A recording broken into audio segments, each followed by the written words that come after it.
Hey everyone! For this video on Grim Dawn Basics, we are going to go over the faction system. And the faction system in Grim Dawn, these are the groups of people, well, not necessarily people, these are the groups of survivors and enemies that you'll encounter throughout the world. There are 13 of them, and by default there are 4 enemy factions. Ethereals, Chthonics, Cronley's Gang, and Undead. As you progress through the game, you'll acquire these factions. I think you just will literally start with just Devil's Crossing and the Ethereals. And then they're added in as you encounter them. The enemies are always enemies, and the friends are always friends. So you don't need to worry about becoming hostile with Devil's Crossing. That'll never happen. And when you reach Homestead, you're given the choice between allying yourself with one group and making an enemy of the other, between Kaiman's Chosen and the Order of Death's Vigil. So the choice is up to you, and you can actually skip the choice if you want, but you'll lose out on a lot of quests having these groups fight with you, and having another type of enemy to fight, if that matters as well. And you also lose out on all of the faction rewards and stuff.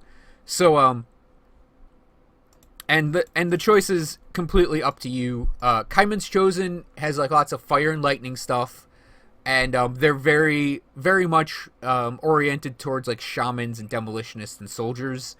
Very, very combat oriented as well. If you have to fight them, if you're in the order and you have to fight them, they have Blade Maidens, which are dual wielding, flame touched, throw a grenade and then run up to you and try to hit you.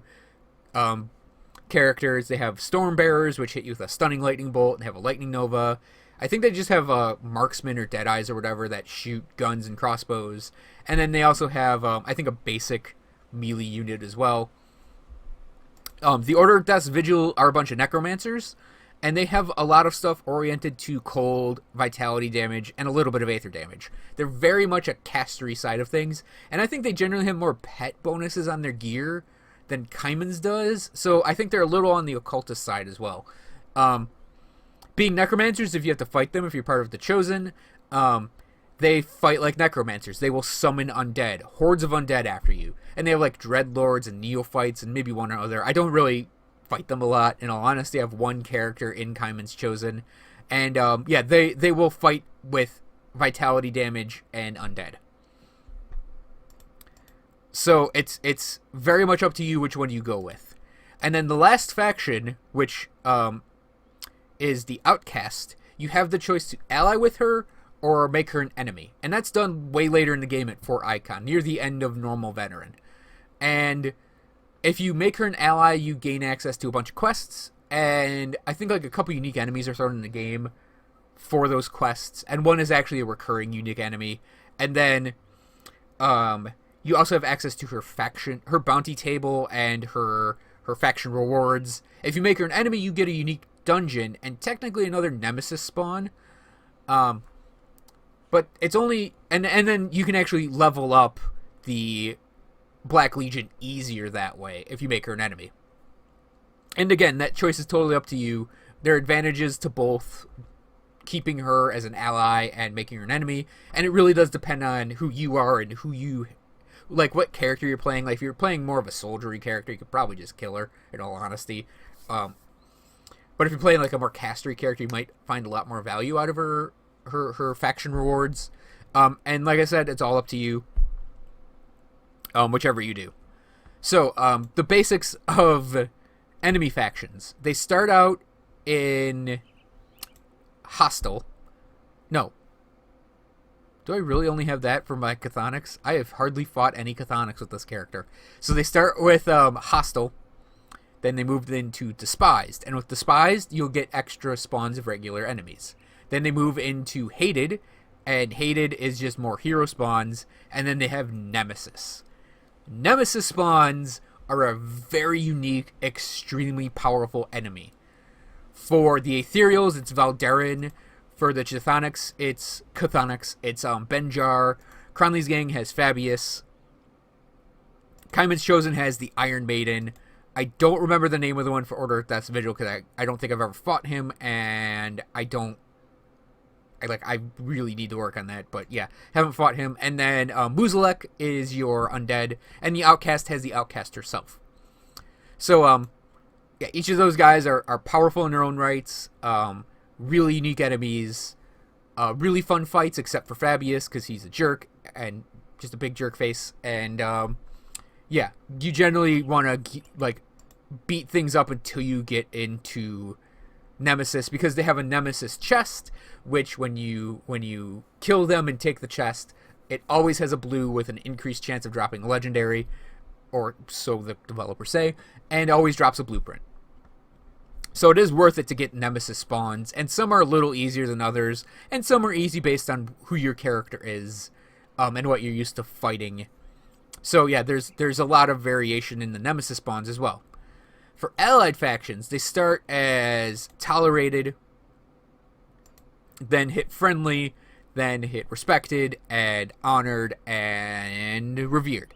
And each of these has a different set of items available, and faction discounts available to the player. So when you're in the friendly area, except for the outcast is a little different. When you get to friendly, you have access to an oil and tincture, and these are consumables that give you a small buff or do a small action, like the one for Order at Death's Vigil, I think is like a Frost Nova. And then these would be like, you gain, for 30-second duration, you gain more pierce damage and offensive ability. When you get into Respected, you have access to the faction gear, and then a bunch of blueprints. And the faction gear is actually pretty good. It's either going to be level 35, or in this case, this stuff is level 50. Generally, the other factions is level 35. And it's good starter gear. So, like, I really like in the Rover faction, the gloves and boots. I think it's the heavier boots and the lighter gloves. I really like those two items for a character early in the game. Like, the helmet in Devil's Crossing faction rewards is really great. And I think Homestead has a really nice pair of gloves for early on. So these are really helpful items for leveling up, and they can actually trick out your character for a while.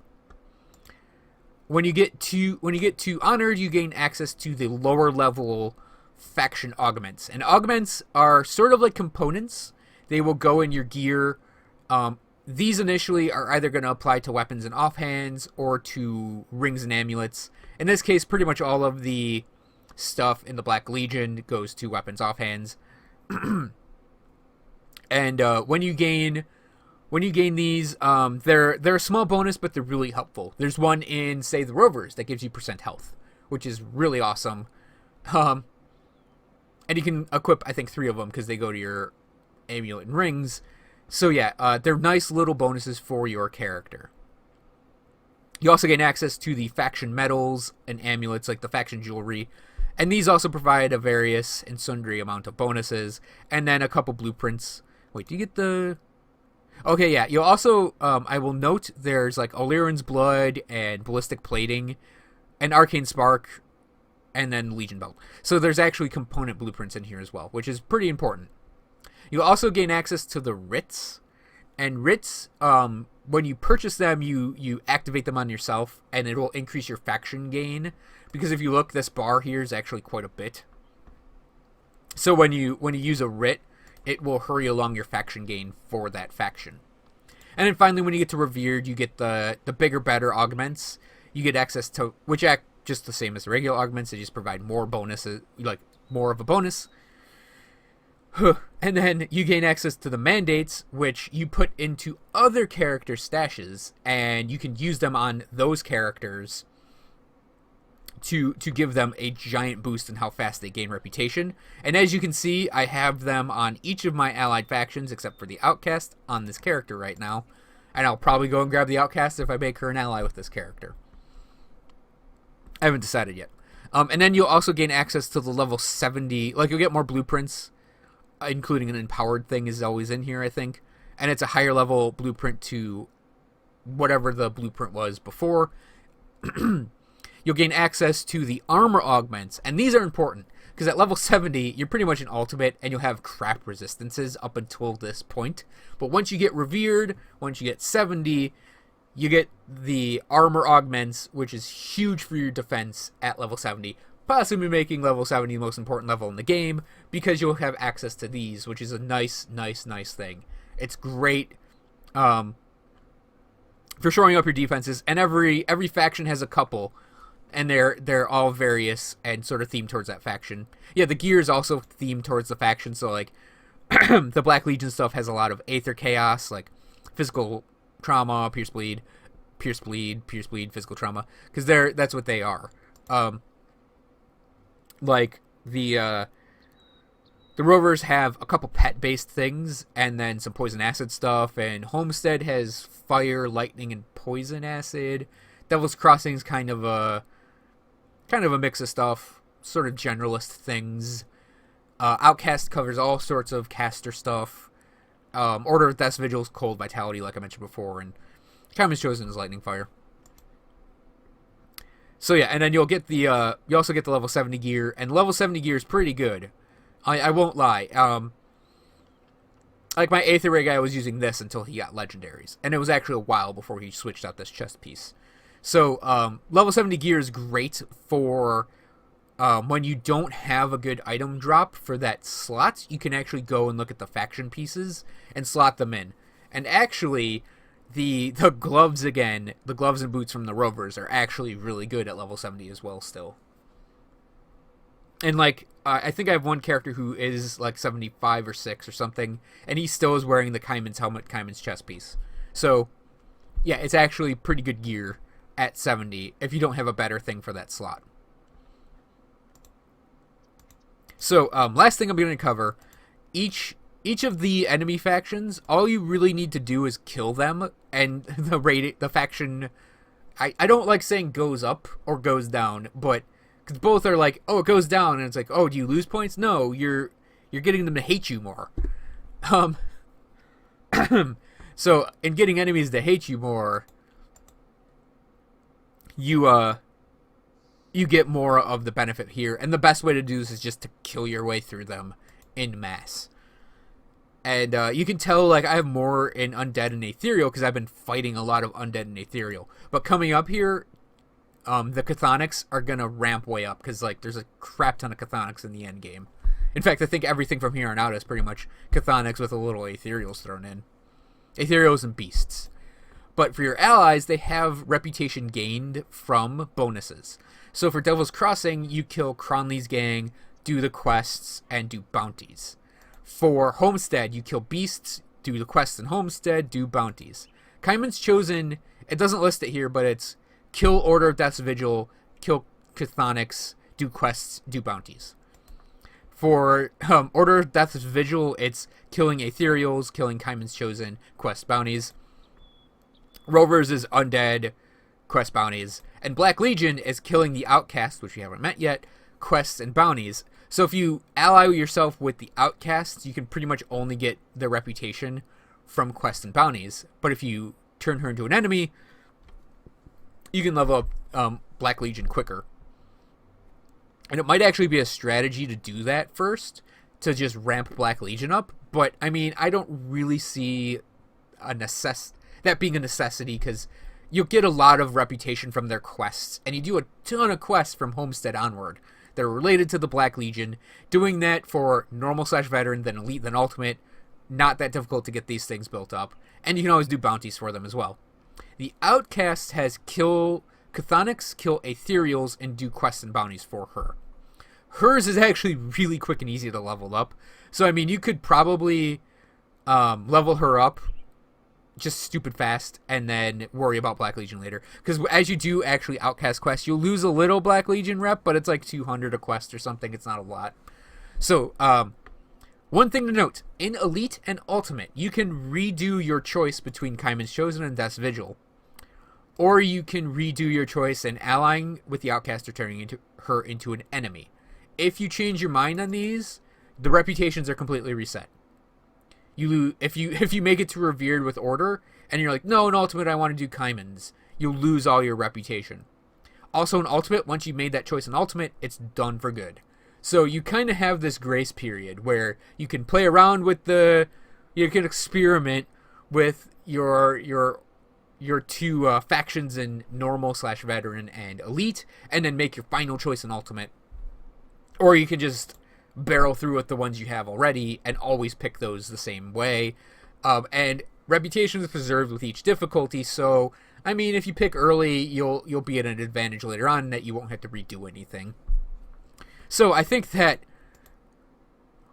medium-winded talk about reputation should cover all of the bases for reputation in Grim Dawn. Thanks for watching, everyone. I hope you enjoyed this Grim Dawn Basics video. If you think of anything that you would like to know that I could possibly answer, leave it in the comments below. And again, this series is going to be a little more sporadic. It's pretty much, this is a basic thing, I'll cover this, and then I do the video. So, thanks for watching again, and I'll see you guys next time.